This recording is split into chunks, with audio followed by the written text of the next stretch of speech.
Asal mula ilmu bela diri di Nusantara ini kemungkinan juga berkembang dari keterampilan suku-suku asli Indonesia dalam berburu dan berperang dengan menggunakan parang, perisai, dan tombak. Misalnya seperti dalam tradisi suku Nias yang hingga abad ke-20 relatif tidak tersentuh pengaruh luar.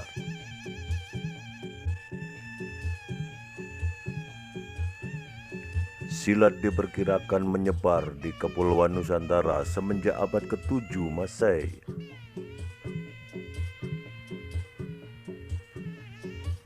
Akan tetapi, asal mulanya belum dapat ditentukan secara pasti. Kerajaan-kerajaan besar seperti Sriwijaya dan Majapahit disebutkan memiliki pendekar-pendekar besar yang menguasai ilmu bela diri dan dapat menghimpun prajurit-prajurit yang kemahirannya dalam pembelaan diri dapat diandalkan.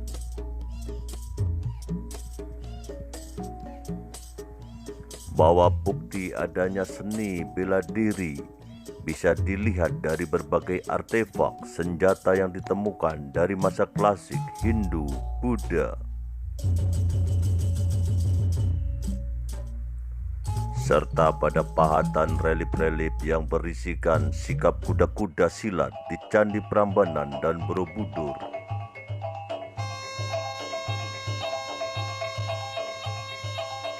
Bahwa senjata dan seni bela diri silat adalah tak terpisahkan. Bukan hanya dalam olah tubuh saja, melainkan juga pada hubungan spiritual yang terkait erat dengan kebudayaan Indonesia. Sementara itu, bahwa terdapat pengaruh ilmu bela diri dari Cina dan India dalam silat.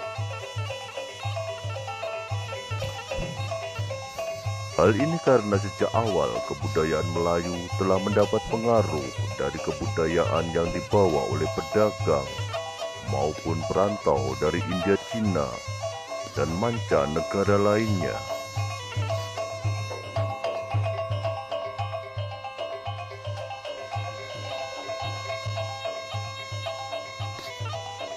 Pencak silat telah dikenal oleh sebagian besar masyarakat rumpun Melayu dalam berbagai nama.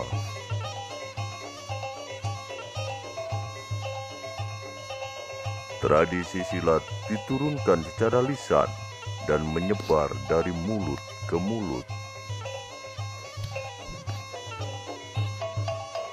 Diajarkan dari guru ke murid, sehingga catatan tertulis mengenai asal mula silat sulit ditemukan.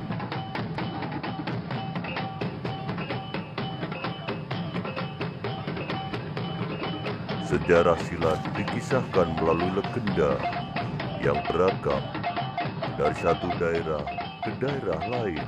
Demikian pula cerita rakyat mengenai asal mula silat aliran Cimande yang mengisahkan seorang perempuan yang mencontoh gerakan pertarungan antara harimau dan monyet.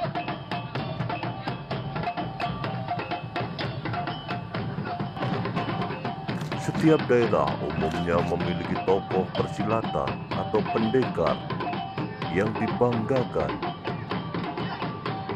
Misalnya Prabu Siliwangi sebagai tokoh pencaksilat Sunda Pajajaran.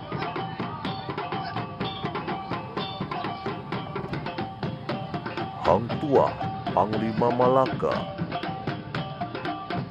Gajah Mada, Mahapatih Majapahit. Si Pitung dari Betawi.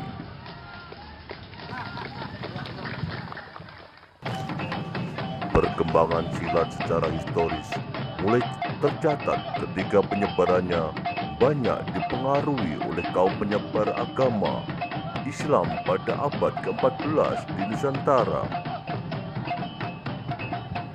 Kala itu, pencaksilat diajarkan bersama-sama dengan pelajaran agama di suatu pesantren. Silat menjadi bagian dari latihan spiritual. Dalam budaya beberapa suku bangsa Indonesia, pencaksilat merupakan bagian tak terpisahkan dalam upacara adatnya. Misalnya, kesenian tari rantai, yang tak lain adalah gerakan silat Minangkabau, kerap ditampilkan dalam berbagai perhelatan dan acara adat Minangkabau. Dalam prosesi pernikahan adat Betawi, terdapat tradisi palang pintu,